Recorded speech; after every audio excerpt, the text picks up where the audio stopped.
Edappadi K.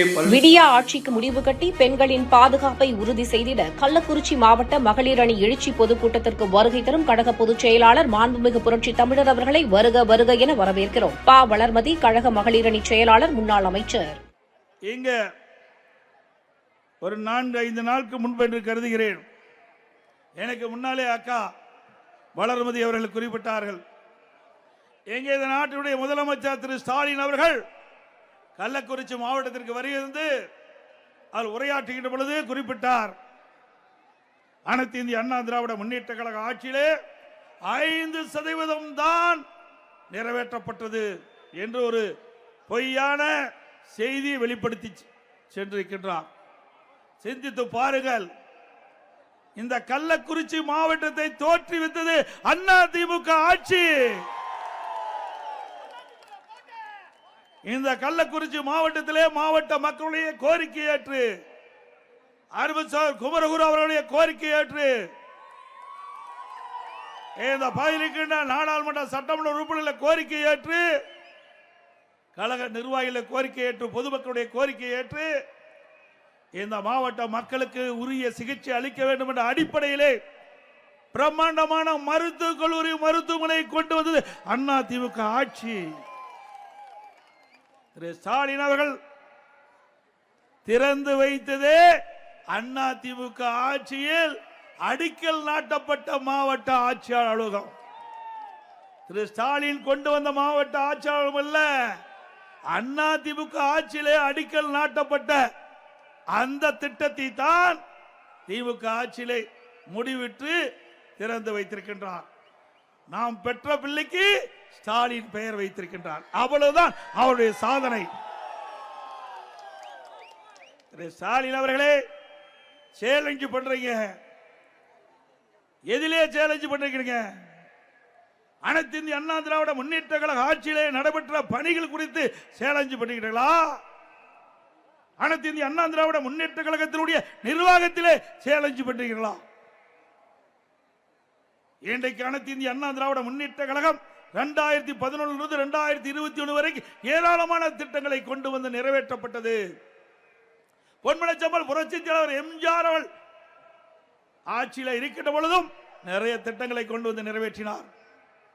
புரட்சி தலைவர் எம்ஜிஆர் வரவேற்க பிறகு மாண்புமிகு புரட்சி தலைவி அம்மா அவர்கள் எவ்வளவு சோதனைக்கு இடையிலே ஆட்சி பொறுப்பேற்று திறமையான நிர்வாகத்தின் காரணமாக பல்வேறு திட்டங்களை கொண்டு வந்து கிராமத்திலிருந்து நகரம் வரை ஏற்றம் பெறுவதற்கு அடிக்கல் நட்டவர்கள் நம்முடைய இருவரும் தலைவர்கள்.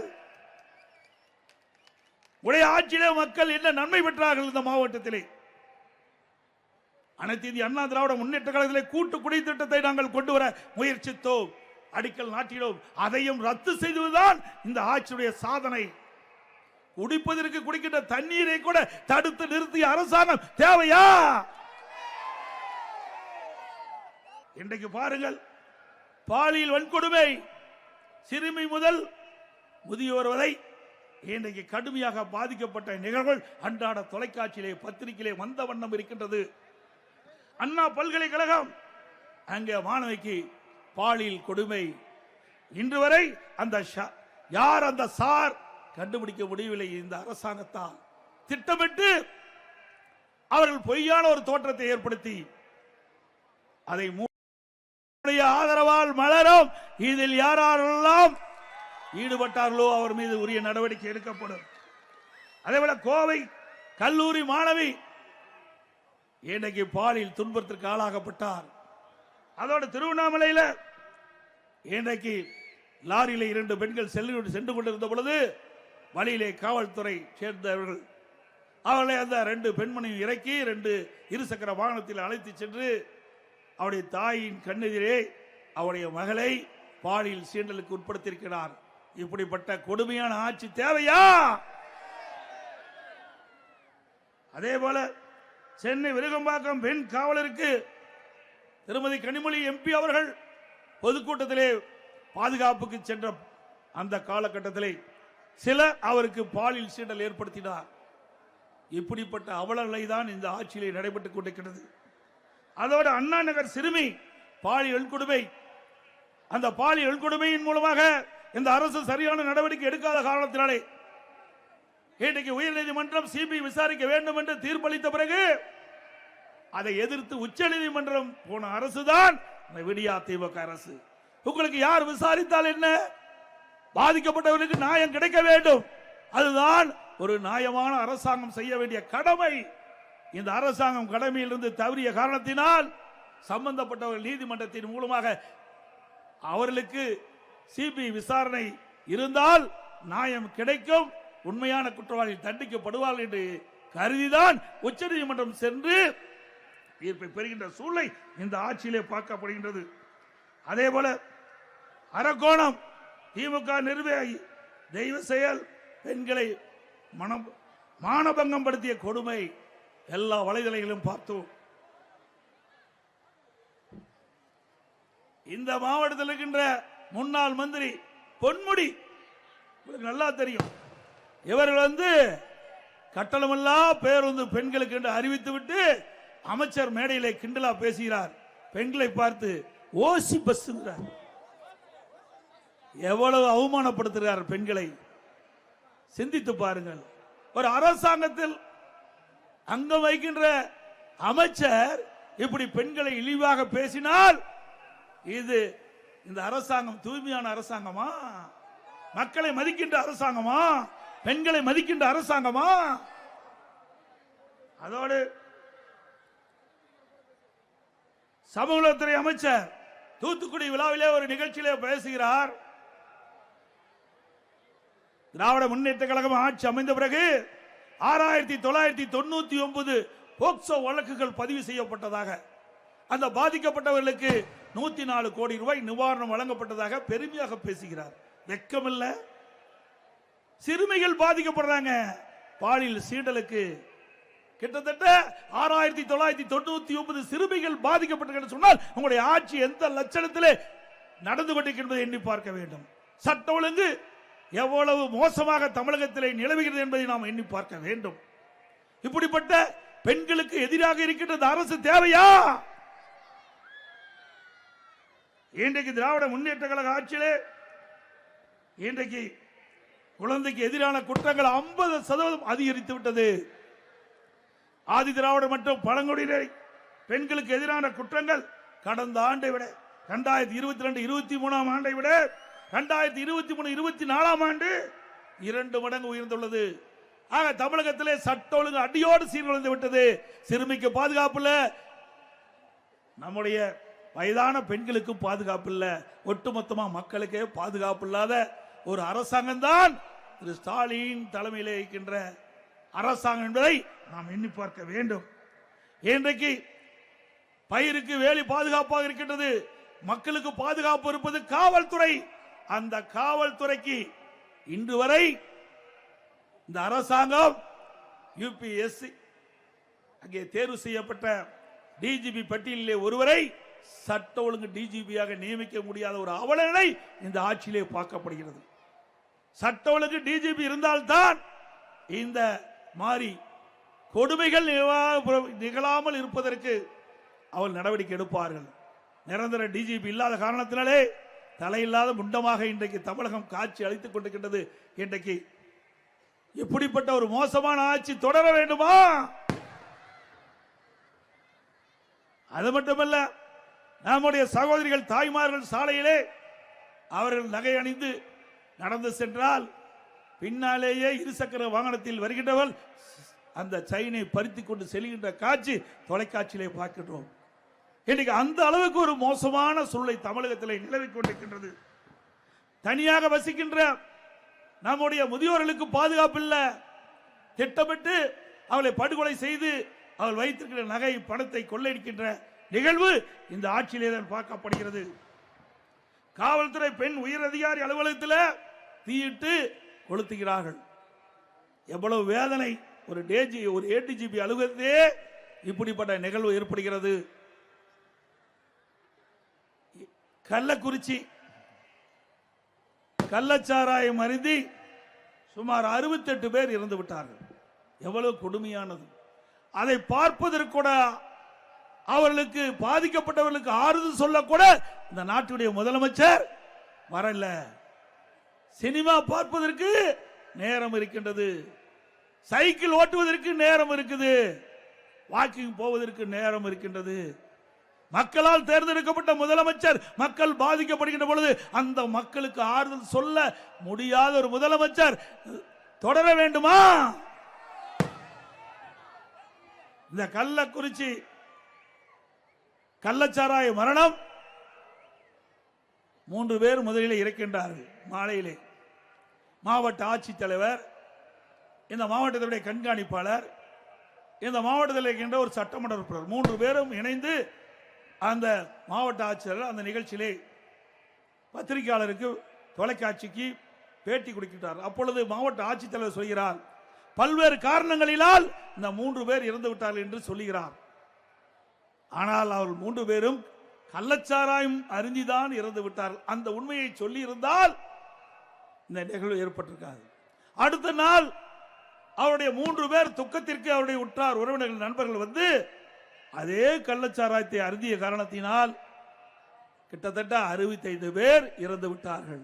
இதற்கு காரணம் இந்த மாவட்ட ஆட்சியாளர்களும் மாவட்ட காவல்துறை கண்காணிப்பாளர், இந்த மாவட்டத்தைச் சேர்ந்த ஒரு சட்டமன்ற உறுப்பினர். இவர்கள் உண்மையே நடந்த சம்பவத்தை தெரிவிக்கப்பட்டிருந்தால் மக்கள் எச்சரிக்கையோடு இருந்திருப்பார்கள். ஆனால் இந்த ஆட்சிக்கு கெட்ட பெயர் வரக்கூடாது என்று மாவட்ட ஆட்சிகள் தவறான செய்தியை ஊடகத்தின் வாயிலாக பத்திரிகையின் வாயிலாக தெரிவித்ததின் விளைவு இன்றைக்கு 68 பேர் நாம் இழந்து நிற்கின்றோம். இதற்கு முழு பொறுப்பு ஸ்டாலின் அரசாங்கம் தான் ஏற்றுக்கொள்ள வேண்டும். அது மட்டுமல்ல, இதிலே சம்பந்தப்பட்டவர்கள் யார்? திராவிட முன்னேற்ற கழகத்துக்கு ஆதரவானவர்கள் தான் இந்த கள்ளச்சாராயத்தை விற்பனை செய்தவர்கள். அப்படி இருக்கின்ற பொழுது இந்த கள்ளச்சாராயத்தை எப்படி தடுக்க முடியும்? எங்களுடைய சட்டமன்ற உறுப்பினர் அருமைச்சவர் செந்தில்குமார் அவர்கள் சட்டமன்றத்தில் கவன ஈர்ப்பு தீர்மானத்தை கொண்டு வந்து இங்கே கள்ளக்குறிச்சி சட்டமன்ற தொகுதி முழுவதும் கள்ளச்சாராய விற்பனை அமோகமாக விற்றுக் கொண்டிருக்கின்றது. இதை தடுத்து நிறுத்த வேண்டும். இதை தடுத்து நிறுத்தாவிட்டால் விலை மதிக்க முடியாத உயிரை நாம் இழந்து விடுவோம் என்று கவன ஈர்ப்பு தீர்மானத்தில் கொண்டு வந்தார். ஆனால் இந்த அரசாங்கம் செவிசாய்க்காத காரணத்தினாலே, சட்டமன்றத்தில் இந்த கவன ஈர்ப்பை எடுக்காத காரணத்தினாலே இன்றைக்கு இவ்வளவு உயிர்களை இழந்து இருக்கின்றோம். இதுக்கு முழு பொறுப்பு ஸ்டாலினுடைய அரசாங்கம். அதோட திருமதி கனிமொழி அவர்கள் குறிப்பிட்டார்கள், இன்றைக்கு தமிழகத்திலே டாஸ்மாக் கடை அதிகமாக இருக்கின்ற காரணத்தினாலே அவர்கள் எதிர்க்கட்சியாக இருக்கின்ற பொழுது, அதிமுக ஆளுங்கட்சியாக இருக்கின்ற பொழுது திருமதி கனிமொழி அவர்கள் குறிப்பிடுகிறார், டாஸ்மாகிலே தமிழ்நாட்டிலே திறந்திருக்கின்ற காரணத்தினால்தான் இளம் விதவைகள் அதிகமாக இருப்பதாக சொன்னார்கள். இப்பொழுது என்ன நிலைமை? எத்தனை கடைகளை நீங்கள் திறந்திருக்கிறீர்கள்? எவ்வளவு சகோதரிகள் இன்றைக்கு இளம் விதைகளாக இருந்து கொண்டிருக்கின்றார்கள். ஆளுங்கட்சி வருவதற்கு முன்பு எதிர்க்கட்சியாக இருக்கின்ற பொழுது ஒரு நிலைப்பாடு, ஆளுங்கட்சியாக வந்த ஒரு நிலைப்பாடு. ஆக இதுதான் திராவிட முன்னேற்றக்கூடிய இரட்டை வேடம். அதோடு இன்றைக்கு 100 நாள் வேலை திட்டம், நம்முடைய கிராமத்தில் இருக்கின்ற பெண் ஊழியர்கள் அந்த பணியில் ஈடுபடுத்தப்படுகிறார்கள்.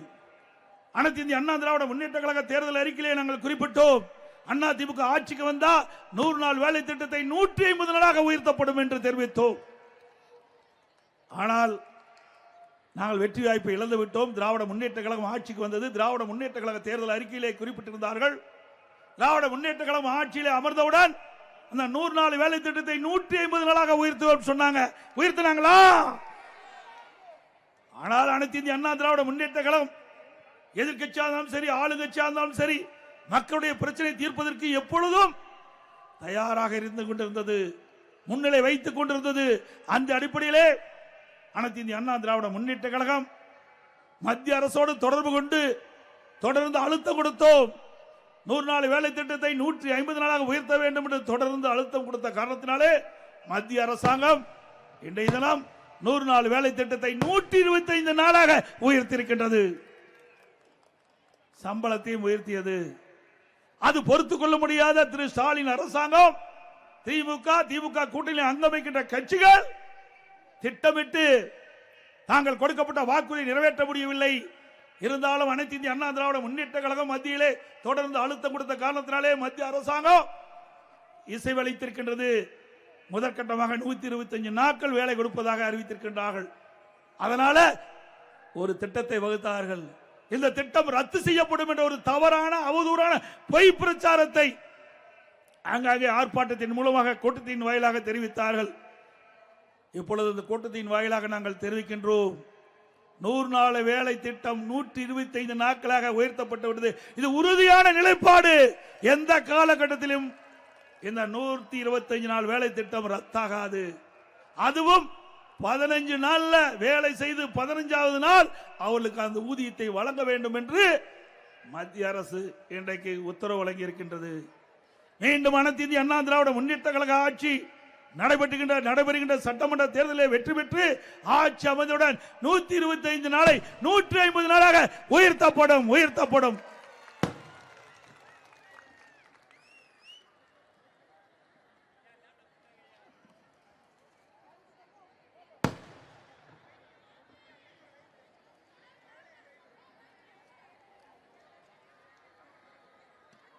அதோடு இன்றைக்கு தமிழகத்திலே உங்களுடைய மாவட்ட செயலாளர் குறிப்பிட்டதை போல ஒவ்வொரு நாளும் மக்கள் செத்து பிழைத்துக் கொண்டிருக்கின்றார்கள். இன்றைக்கு கஞ்சா போதை ஆசாமிகளால் பல்வேறு போதைப் பொருள் பயன்படுத்துவதால் இன்றைக்கு நாடு சீரழிந்து கொண்டிருக்கின்றது. இந்த ஆட்சியிலே கொலை, கொள்ளை, திருட்டு, வழிப்பறிவு, பாலியல் வன்கொடுமை நடக்காத நாளே இல்லை. இன்றைக்கு தொலைக்காட்சியில தங்கம் என்ன நிலவரம்னு பார்ப்பாங்க, வெள்ளி என்ன நிலவரம்னு பார்ப்பாங்க. இன்றைக்கு கொலை நிலவரம் என்ன என்றுதான் தொலைக்காட்சியிலே பார்க்கக்கூடிய அவல நிலை திரு ஸ்டாலின் ஆட்சியிலே பார்க்கப்படுகிறது. அதோடு திராவிட முன்னேற்ற கழகம் 2021 சட்டமன்ற பொதுத் தேர்தல் போது சுமார் 525 அறிவிப்புகள் வெளியிட்டார்கள் திரு ஸ்டாலின் அவர்கள். அதிலே நாளில் ஒரு பங்கு அறிவிப்பு கூட நிறைவேற்றப்படவில்லை. நேற்று தினம் பத்திரிகையிலே பார்க்கின்ற பொழுது 80% நிறைவேற்றப்பட்டதாக ஒரு அவதூறான பொய்யான செய்தியை இன்றைக்கு முதலமைச்சர் தெரிவித்திருக்கின்றார். அவருடைய கட்சி சேர்ந்த நிர்வாகிகள் தெரிவித்திருக்கின்றார்கள். அது உண்மையா? திரு ஸ்டாலின் அறிவிக்கப்பட்ட அந்த அறிவிப்புகளை நிறைவேற்றப்பட்டதா? நீங்களே சொல்லுங்க. அத்தனையும் பொய். 100 நாள் வேலை திட்டத்தை 180 நாளா உயர்த்தல. ரேஷன் கடையில் 1 கிலோ சர்க்கரைக்கு பதிலாக 2 கிலோ சர்க்கரை கொடுத்தாங்களா? மாதந்தோறும் கேஸ் சிலிண்டருக்கு மானியம் 100 ரூபாய் கொடுத்தாங்களா? நம்முடைய மாணவர்கள், இளைஞர்கள் கல்வி கற்பதற்கு வங்கியிலே வாங்கி கடன் ரத்துன்னு சொன்னாங்க, ரத்து பண்ணாங்களா? நீட் தேர்வு ரத்து செஞ்சாங்களா? நீட் தேர்வு ரத்து செய்ய ரகசியம் இருக்குன்னு சொன்னாங்க. இப்பொழுது ரகசியத்தை திரு ஸ்டாலின் அவர்கள் சட்டமன்றத்தில் தெரிவித்தார். நீதிமன்றத்தில் இந்த வழக்கு இருக்கின்ற காரணத்தினாலே இதை நிறைவேற்ற முடியாது என்று ரகசியத்தை சொல்லி உடைத்து விட்டார். இதுதான் திமுகவுடைய நிலைமை. இன்னைக்கு திராவிட முன்னேற்ற கழகம் என்றால் அது ஒரு குடும்ப கட்சி, வாரிசு அரசியல். சிந்தித்து பார்க்க வேண்டும். அந்த கட்சியில திரு கருணாநிதி குடும்பத்தை சார்ந்தவர்கள் தான் தமிழகத்தில் ஆட்சி அதிகாரத்துக்கு வர முடியும். திமுக கட்சியிலும் ஆட்சி அதிகாரத்துக்கு வர முடியும். ஆனால் அனைத்து இந்திய அண்ணா திராவிட முன்னேற்ற கழகத்தில் ஒரு சாதாரண தொண்டன் கூட இந்த கட்சியுடைய பொதுச் செயலாளராக வர முடியும். ஒரு சாதாரண தொண்டன் கூட சட்டமன்ற உறுப்பினர் ஆகலாம், நாடாளுமன்ற உறுப்பினர் ஆகலாம், அமைச்சர் ஆகலாம், ஏன் முதலமைச்சரே ஆகலாம். ஒரு ஜனநாயகம் உள்ள ஒரே இயக்கம் அனைத்து இந்திய அண்ணா திராவிட முன்னேற்ற கழகம். திமுக போல குடும்ப கட்சி அல்ல. இந்த கட்சியிலே சுதந்திரம் இருக்கின்றது. யாரெல்லாம் உழைக்கின்றார்களோ, யாரெல்லாம் கட்சிக்கு தலைமைக்கு விசுவாசமாக இருக்கின்றார்களோ, மக்களுக்கு உழைக்கின்றார்களோ, அவர்களுக்கெல்லாம் அவருடைய வீட்டு கதவை தட்டி தானாக பதவி கொடுக்கின்ற கட்சி அண்ணா திமுக கட்சி. திமுகவை எடுத்துக்கங்க. திரு பொன்முடி இருந்தா அவருடைய மகன் தான் வருவாரு. திரு நேரு இருந்தா அவருடைய மகன் தான் வருவாரு. இன்றைக்கு திண்டுக்கல் இருக்கின்ற பெரியசாமி அவர் இருந்தா அவருடைய மகன் தான் வருவாரு. இப்படி அவருடைய வாரிசுகள் தான் இன்றைக்கு அரசியலிலே வர முடியும். அரசியல் சார்ந்த பதவிக்கு வரவும் முடியும்.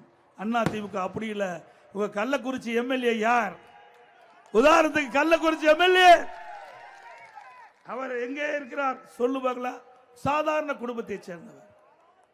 அப்படிப்பட்ட குடும்பத்தில் இருக்கின்றவருக்கு கூட பதவிக்கு கிடைக்கக்கூடிய ஒரே கட்சி அண்ணா திமுக கட்சி. ஏழை பணக்காரர் என்று வித்தியாசம் பார்ப்பதில்லை. யார் உழைக்கின்றார்கள், யார் மக்களுக்கு சேவை செய்கின்றார்கள், யார் இந்த இயக்கத்திற்கு விசுவாசமாக இருக்கின்றார்கள், அதைத்தான் முன்னிறுத்தி அண்ணா திமுக அவளுக்கு வாய்ப்பை கொடுக்கின்றது. இது அண்ணா திமுக கட்சி. திமுக கட்சி அப்படி அல்ல. இன்றைக்கு அதோட விலைவாசி உயர்வு விண்ணை முட்டுகின்ற அளவுக்கு உயர்ந்து விட்டது. இன்றைக்கு அரிசி விலை உயர்வு, பருப்பு விலை உயர்வு, எண்ணெய் விலை உயர்வு, மக்கள் தாக்கு பிடிக்க முடியாத நிலையில இன்றைக்கு இருந்து கொண்டிருக்கின்ற நிலையை நாம் பார்க்கின்றோம். அதோட கட்டுமான பொருட்கள் விலை உயர்ந்து விட்டது. ஜல்லி விலை உயர்வு, எம்சேண்ட் விலை உயர்வு, செங்கல் விலை உயர்வு, கம்பி விலை உயர்வு, சிமெண்ட் விலை உயர்வு, மரம் கேட்க வேண்டிய இல்லை, பல மடங்கு உயர்வு. இனி இந்த ஆட்சியில வீடே கட்ட முடியாது. வீடு கட்டினா கனவுல வீடு கட்டிக்கலாம், நிஜத்துல வீடே கட்ட முடியாது. அனைத்து இந்திய அண்ணா திராவிட முன்னேற்ற கழகம் ஆட்சி அமைந்தவுடனே பட்டியலின மக்களுக்கு அற்புதமான காங்கிரீட் வீடு கட்டி கொடுக்கப்படும். பட்டியலின மக்கள் அவருடைய குடும்பத்தில் வயது வந்தவர்கள் திருமணமாகி தனி குடித்தனம் போகின்றவர்களுக்கு வீடு இல்லாமல் இருப்பதாக எங்களுடைய கவனத்திற்கு வந்திருக்கின்றது. அப்படி திருமணமாகி தனி குடித்தனம் போகிறவர்களுக்கு அரசாங்கமே சொந்தமாக நிலம் வாங்கி அற்புதமான காங்கிரீட் வீடு பட்டியலின மக்களுக்கு கட்டி கொடுக்கப்படும். ஏழை மக்களுக்கு பசு வீடுகள் கட்டி கொடுக்கப்படும் பல லட்சம் ரூபாய் மதிப்பிலே. அதுபோல நிறுத்தப்பட்ட திட்டம் தாலிக்கு தங்க திட்டம் அதிமுக ஆட்சி தொடரும். திருமண உதவி திட்டம் 25,000 50,000 வழங்கப்படும். அந்த திட்டத்திலே இடம்பெறுகின்ற மணப்பெண்ணுக்கு பட்டு சேலை வழங்கப்படும், மணமகனுக்கு பட்டு வேஷ்டி வழங்கப்படும்.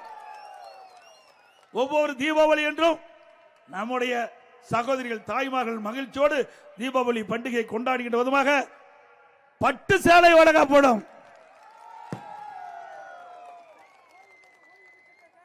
அதோட அனைத்து இந்திய அண்ணா திராவிட முன்னேற்ற கழகம் ஆட்சியிலே பெண்களுக்கு முன்னுரிமை வழங்கப்படும். கிராமத்திலிருந்து நகரம் வரை இருக்கின்ற பெண்களுக்கு சுயமாக தொழில் தொடங்கக்கூடிய சூழலை உருவாக்கி தரப்படும். எல்லா மாவட்டங்களிலும் பெண்களுக்கு வேலைவாய்ப்பை உருவாக்கின்ற விதமாக தொழிற்சாலைகள் அமைத்துக் கொடுக்கப்படும். மாணவ சமுதாயம் வளர வேண்டும், இளைஞர்களுக்கு வேலைவாய்ப்பு கிடைக்க வேண்டும் என்ற அடிப்படையிலே தொழில் சிறக்க தொழிற்சாலைகள் அதிகமாக திறக்கப்படும். அதனால் படித்த இளைஞர்களுக்கு வேலைவாய்ப்பு கிடைக்கும். இதெல்லாம் அனைத்து இந்திய அண்ணா திராவிட முன்னேற்ற கழகம் ஆட்சி வளர்ந்தவுடன் இவ்வளவு திட்டங்களையும் நாங்கள் நிறைவேற்றி கொடுப்போம் என்பதை நேரத்தில் தெரிவிக்க விரும்புகின்றேன். அதே போல திராவிட முன்னேற்ற கழகம் எதிர்க்கட்சியாக இருக்கின்ற பொழுது நாங்கள் பொங்கல் பரிசு கொடுத்தோம். அப்பொழுது 2,500 ரூபாய் கொடுத்தோம். அப்ப திரு ஸ்டாலின் அவர்கள் எதிர்க்கட்சி தலைவராக இருந்தார். அப்பொழுது என்ன குறிப்பிட்டார்? எனக்கு 5,000 ரூபாய் கொடுக்க வேண்டும் சொன்னார். அப்பொழுது அண்ணா திமுக ஆட்சி இருக்கின்ற பொழுது ஒவ்வொரு குடும்ப அட்டைக்கும் பொங்கல் பரிசாக 2,500 ரூபாய் கொடுக்கின்ற பொழுது திரு ஸ்டாலின் அவர்கள் 5,000 ரூபாய் கொடுக்க வேண்டும் என்று சொன்னார். நான் 15 நாளுக்கு முன்பாகவே கூட்டத்தின் வாயிலாக இந்த முதலமைச்சர் கவனத்திற்கு கொண்டு சென்றேன். நீங்கள் எதிர்க்கட்சியாக இருக்கின்ற பொழுது கோரிக்கை வைத்தீர்கள் 5,000 கொடுக்க வேண்டும் என்று. இப்பொழுது முதலமைச்சராக இருக்கின்றீர்கள், நீங்க வைத்த கோரிக்கையின் அடிப்படை எல்லா குடும்ப அட்டைக்கும் 5,000 ரூபாய் கொடுக்க வேண்டும் என்று தெரிவித்தோம். ஆனா 3,000 தான் கொடுத்திருக்கிறார். 3 வருஷமா எதுவுமே கொடுக்கல, இப்பொழுதுதான் கொடுத்திருக்கிறாரு. ஆக அது மட்டும் இல்ல, லேப்டாப் நம்முடைய அரசு பள்ளியில் படிக்கின்ற மாணவர்களுக்கு மாண்புமிகு புரட்சித் தலைவி அம்மா அவர்கள் விஞ்ஞான கல்வி கிடைக்க வேண்டும், அறிவுபூர்வமான கல்வி நம்முடைய மாணவர் சமுதாயம் கிடைக்க வேண்டும். பெரும்பாலும் அரசு பள்ளியில் படிக்கின்ற மாணவர்கள் ஏழை குடும்பத்தைச் சேர்ந்தவர்கள், நடுத்தர குடும்பத்தைச் சேர்ந்தவர்கள்.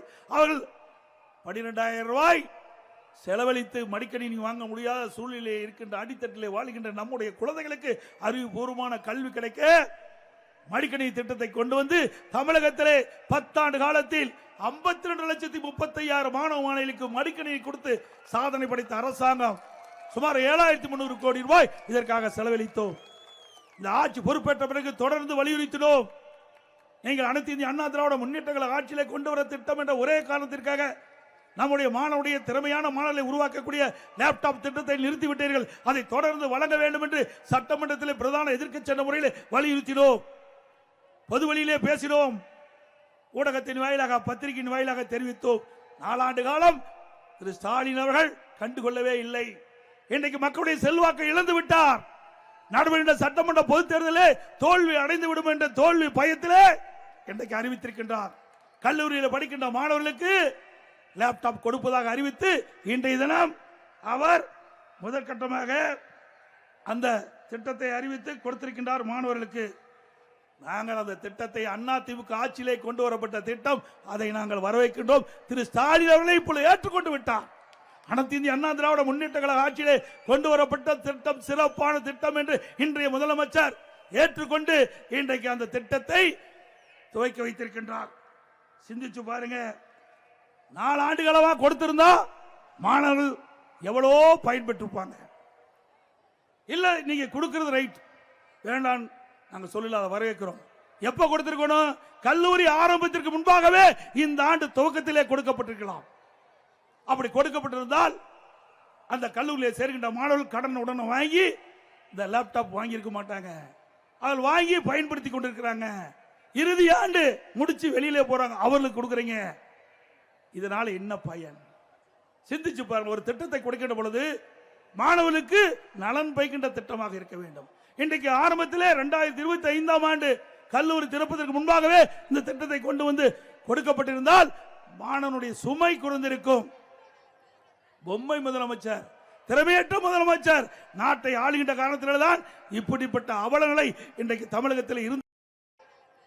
பொம்மை முதலமைச்சர், திறமையற்ற முதலமைச்சர் நாட்டை ஆளுகின்ற காரணத்தில்தான் இப்படிப்பட்ட அவலங்களை இன்றைக்கு தமிழகத்தில் இருந்து கொண்டிருக்கின்றதை நேரத்தில் சுட்டிக்காட்டி, அனைத்து இந்திய அண்ணா திராவிட முன்னேற்ற கழகத்தை பொறுத்த வரைக்கும் சிந்திச்சு பாருங்க. நம்முடைய தாய்மாருடைய கஷ்டத்தை உணர்ந்து இதை புரட்சி தலைவி அம்மா அவர்கள் 2011 சட்டமன்ற தேர்தலில் கொடுக்கப்பட்டாங்க வாக்குறுதி. எல்லா குடும்ப அட்டைதாருக்கும் விலையெல்லாம் மிக்சி, கிரைண்டர், மின்விசிறி வழங்கப்படும் என்ற திட்டத்தை கொடுத்து அறிவிக்கப்பட்டு கொடுத்த அரசாங்கம் அதிமுக அரசாங்கம். இன்றைக்கு பணக்கார வீட்டில் என்னென்ன பொருள் இருக்கிறதோ அதே பொருள் ஏழை குடும்பத்தில் இருக்கின்ற பெண்களுக்கும் கிடைக்க வேண்டும், குடும்பத்தை சார்ந்தவர்களுக்கு கிடைக்க வேண்டும். அவருடைய பெண்ணுடைய சுமையை குறைக்க வேண்டுவதற்காக எல்லா குடும்பத்தையும் விலையெல்லாம் மிக்சி, கிரைண்டர், மின்விசிறி கொடுத்த ஒரே அரசாங்கம் அதிமுக அரசாங்கம். அதே போல அரசு பள்ளியில் படிக்கின்ற மாணவர்கள் அவருடைய கனவு மருத்துவக் கல்வி கிடைக்க வேண்டும் என்று அந்த கனவை நனவாக்குவதற்காக அனைத்து இந்திய அண்ணா திராவிட முன்னேற்ற கழக ஆட்சி இருக்கின்ற பொழுது 7.5% உள்ளிடுவதற்கை கொண்டு வந்து சட்டம் இயற்றப்பட்டு அமல்படுத்தப்பட்டு இன்றைய தினம் அரசு பள்ளியை படிக்கின்ற மாணவர்கள் 41% இன்றைக்கு 3000 பேர் மருத்துவக் கல்வி கிடைக்க ஒரு வாய்ப்பை உருவாக்கி தந்தது அனைத்து இந்திய அண்ணா திராவிட முன்னேற்ற கழக அரசாங்கம். அதே போல ஒரே ஆண்டில் 11 மருத்துவக் கல்லூரி, 10 ஆண்டுல 2011 வரைக்கும் 17 அரசு மருத்துவக் கல்லூரி மருத்துவமனை கொண்டாந்து வரலாற்று சாதனை படைத்த அரசாங்கம் அதிமுக அரசாங்கம். இன்னைக்கு அனைத்து திராவிட முன்னேற்ற கழகம் ஆட்சி பொறுப்பேற்று 4.25 ஆண்டு ஆகிவிட்டது. இந்த 4.25 ஆண்டு காலத்திலே ஒரு அரசு மருத்துவக் கல்லூரி கூட கொண்டு வர முடியவில்லை. ஒரு கையிலாகாத அரசாங்கம். அதுபோல தமிழகத்திலே நிர்வாகம் சிறப்பாக இருக்க என்பதற்காக 6 மாவட்டத்தை புதிதாக தோற்றுவித்தோம். அதுதான் கள்ளக்குறிச்சியும் ஒன்று. 7 சட்டக்கல்லூரியை கொடுத்தோம், 68 கலை மற்றும் அறிவியல் கல்லூரி கொடுத்தோம், 21 பாலிடெக்னிக் கல்லூரி கொடுத்தோம், 4 பொறியியல் கல்லூரி, 5 வேளாண்மை கல்லூரி, 5 கால்நடை மருத்துவக் கல்லூரி ஆராய்ச்சி நிலையம், இங்கே பிரம்மாண்டமாக கால்நடை பூங்கா 1000 கோடியில் 1050 ஏக்கர்ல கொடுத்தோம். இப்படி சாதனை மேல் சாதனை படுத்த ஸ்டாலின் அவர்களே தெரியாட்டுனா படிச்சு தெரிஞ்சுக்கங்க. சேலஞ்சு பண்ற விட்டுருங்க. சேலஞ்ச் என்று சொல்லி இருக்கிறீங்க. சேலஞ்ச் என்ன? நீங்க ஒரு மேடை போடுங்க, அதே மேடையில் நான் வருகின்றேன். எங்களுடைய அதிமுக ஆட்சியிலே நடைபெற்ற பணிகளை சொல்கிறேன். திராவிட முன்னேற்ற கழகம் நீங்கள் சொல்லுங்கள், மக்கள் தீர்ப்பளிக்க வேண்டும். இதுதான் சேலஞ்சு. ஆனா அப்படி இதை தெரிவித்தார் உடனே அங்க இருக்கிற ஒரு அமைச்சர், சட்டத்துறை அமைச்சர், வேண்டுமென்றே திட்டமிட்டு எடப்பாடி பழனிசாமி பேசுறார். நாங்க சொன்னா ஏற்றுக்கொள்ள மாட்டாரா என்று. நீங்கள் சொல்றதுக்கு ஒண்ணுமே இல்லையே. அத்தனையும் அதிமுக ஆட்சியில் செய்த சாதனை தானே. எங்கே பார்த்தாலும் பாலங்கள், சாலைகள் அற்புதமாக கொடுத்தோம். இன்றைக்கு கிராமத்திலிருந்து நகரம் வரை நம்முடைய மாணவ செல்வங்கள் படிப்பதற்கு ஆரம்பப்பள்ளி, உயர்நிலைப்பள்ளி, நடுநிலைப்பள்ளி, ஆரம்பப்பள்ளி, நடுநிலைப்பள்ளி, உயர்நிலைப்பள்ளி, மேல்நிலைப்பள்ளி, கல்லூரி என்று அதிகமான பள்ளிகளை திறந்து கற்போடைய எண்ணிக்கை தமிழகத்திலே முதலிடத்துக்கு கொண்டு வந்தது அதிமுக ஆட்சி. அனைத்து இந்திய அண்ணா திராவிட முன்னேற்ற கழக ஆட்சியிலே தொழில் முதலீட்டு மாநாட்டை நடத்தி 2015 2,42,000 கோடி தொழில் முதலீட்டு ஈர்க்கப்பட்டு 98 புரிந்துணர்வு ஒப்பந்தங்கள் போடப்பட்டு புதிய தொழிற்சாலைகள் தமிழகத்துக்கு வந்து நம்முடைய படித்த இளைஞர்களுக்கு வேலைவாய்ப்பை உருவாக்கி தந்தது அனைத்து இந்திய அண்ணா திராவிட முன்னேற்ற கழக ஆட்சி. அம்மாவுடைய வழியில வந்து அம்மாவுடைய அரசாங்கம் 2019 ஜனவரி மாதம் பிரமாண்டமான தொழில் முதலீட்டு மாநாட்டை நடத்தி சுமார் 3,500,000 கோடி தொழில் முதலீட்டு ஈர்க்கப்பட்டு 304 புரிந்துணர்வு ஒப்பந்தங்கள் போட்டு இன்றைக்கு பணிகள் துவங்கப்பட்டு நடைபெற்று வருகின்றன. பல பணிகள் முடிவெற்று இன்றைக்கு நமக்கு நம்முடைய இளைஞர்களுக்கு வேலைவாய்ப்பு கிடைக்கிறது. இதுதான் சாதனை. இன்னைக்கு திராவிட முன்னேற்ற கழக ஆட்சி அமைந்த பிறகு இந்த 4.25 ஆண்டு காலத்தில் எப்பொழுது பார்த்தாலும் திரு ஸ்டாலின் சொல்லுகிறார், தொழில்துறை அமைச்சர் சொல்றார், திராவிட முன்னேற்ற கழகத்தில் நிறைய தொழிற்சாலைகளை கொண்டு வந்தோம் என்று வெள்ளை அறிக்கை கொடுங்க. அது கேட்டா வெள்ளை பேப்பர் நீட்டார். வெள்ளை பேப்பர் தான் உண்மை, எதுவுமே செய்யல. அவர் காட்டியது உண்மைதான். அண்ணா திமுக ஆட்சியில் இவ்வளவு திட்டங்களையும் நாங்கள் செஞ்சிருக்கிறோம். வெளிப்படையா சொல்றோம். திராவிட முன்னேற்ற கழகத்தில் எத்தனை தொழிற்சாலை கொண்டு வந்தீர்கள், எத்தனை புரிந்துணர்வு ஒப்பந்தம் போட்டீர்கள், அதனுடைய நிலைமை என்ன, அதை சொல்லுங்கள். எத்தனை பேருக்கு வேலைவாய்ப்பு கிடைக்குது என்று சொல்லுங்கள். மக்கள் கேட்கிறார்கள், கேட்டா பதிலே இல்லை. இப்படிப்பட்ட ஆட்சி தொடர வேண்டுமா?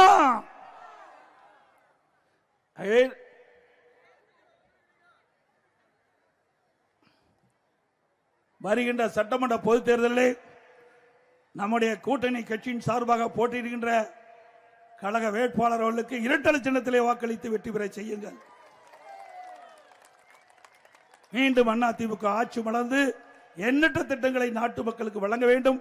குறிப்பா நம்முடைய பெண்களுக்கு நிறைய திட்டங்களை கொடுப்பதற்கு ஒரு வாய்ப்பை தாருங்கள் என்று அன்போடு நேரத்தில் கேட்டு, அதோட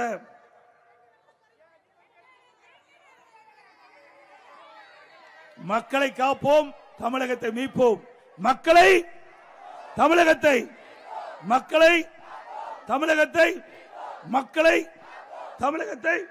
ஸ்டாலின் மாடல் அரசு, ஃபெயிலியர் மாடல் அரசு. பை ஸ்டாலின். கூட்டம் முடிந்த பிறகு எல்லோரும் வாகனத்தில் பத்திரமாக வீடு போய் சேர வேண்டும் என்று அன்போடு கேட்டு, மிக சிறப்பாக எழுச்சியாக இந்த மகளிர் மாவட்ட நிகழ்ச்சி ஏற்பாடு செய்த மாவட்ட செயலாளர்களுக்கு மீண்டும் ஒருமுறை அவருக்கு வாழ்த்துக்களை தெரிவித்து, அவருக்கு உறுதுணையாக இருந்த ஒன்றிய செயலாளர், நகரச்சார், பேரூராட்சி கழக நிர்வாகிகளுக்கும், மாவட்ட மகளிரை சேர்ந்த சகோதரிக்கும், அந்த மாவட்டத்தில் இருக்கின்ற அனைத்து மகளிரை சேர்ந்த நிர்வாகிகளுக்கும், இந்த நிகழ்ச்சியிலே பங்கு பெற்ற மகளிரை சேர்ந்த சகோதரிகளுக்கும் தாய்மார்களுக்கும் நன்றி தெரிவித்து விடைபெறுகின்றேன். நன்றி, வணக்கம். எடப்பாடி கே. விடியா ஆட்சிக்கு முடிவு கட்டி பெண்களின் பாதுகாப்பை உறுதி செய்திட கள்ளக்குறிச்சி மாவட்ட மகளிர் அணி எழுச்சி பொதுக்கூட்டத்திற்கு வருகை தரும் கழக பொதுச் செயலாளர் மாண்புமிகு புரட்சி தமிழர் அவர்களை வருக வருக என வரவேற்கிறோம். வளர்மதி, கழக மகளிர் அணி செயலாளர், முன்னாள் அமைச்சர்.